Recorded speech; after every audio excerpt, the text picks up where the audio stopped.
Stoïcisme et le calme, l'art de rester solide dans le tumulte. Le monde extérieur est bruyant. Il exige. Il presse. Il provoque.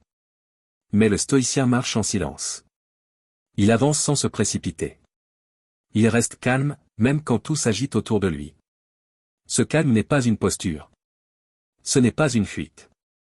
C'est une force intérieure. Une discipline. Une fidélité à soi-même. Le stoïcisme ne promet pas un monde sans chaos. Il promet une âme inébranlable. Être calme ne signifie pas être détaché de tout. Cela signifie être ancré en soi, être capable de traverser la tempête sans que la tempête n'entre en soi. Le stoïcien ne nie pas l'agitation du monde. Il refuse simplement de la laisser pénétrer son esprit. Dans les écrits d'Épictète, on retrouve cette vérité simple, ce qui dépend de toi mérite ton énergie, le reste doit te laisser en paix. C'est dans cette distinction que naît le calme. Tu ne cours plus après ce que tu ne contrôles pas. Tu ne te débats plus avec l'inévitable. Tu respires. Tu accueilles. Tu choisis ta réponse. Le calme du stoïcien n'est pas vide.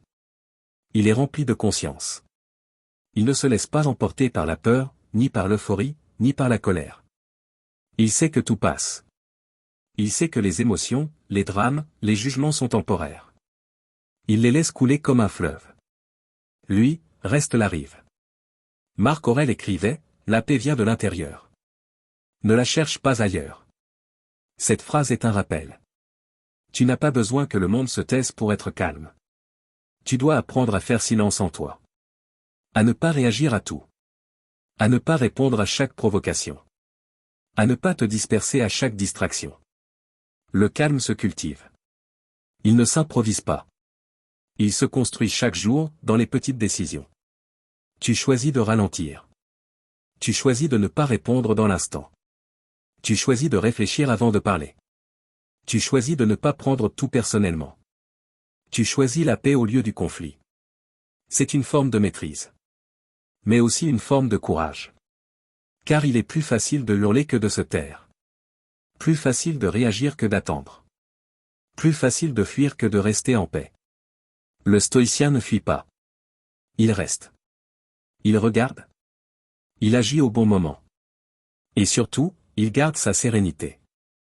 Le calme n'est pas une absence d'émotion. C'est une stabilité. Une autorité intérieure. Tu sens les choses, mais tu ne te laisses pas gouverner par elles.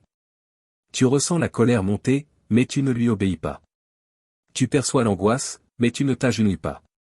Tu observes. Et tu décides. Le stoïcien transforme le chaos en matière première. Il en fait un entraînement. Chaque conflit devient une occasion de tester sa paix. Chaque injustice devient une occasion de rester juste. Chaque attaque devient une chance de rester droit. Car rien ni personne ne mérite que tu perdes ton calme. Tu n'es pas faible quand tu es calme. Tu es en maîtrise. Tu choisis de ne pas te disperser. Tu choisis de rester aligné. Tu ne joues pas au plus fort. Tu n'as pas besoin d'avoir le dernier mot. Tu sais que le vrai pouvoir, c'est de rester toi-même, quoi qu'il arrive. Le calme, dans le stoïcisme, n'est pas une option. C'est une mission. C'est le socle. Sans lui, la sagesse vacille. Avec lui, tu peux tout affronter. Tu peux tout endurer.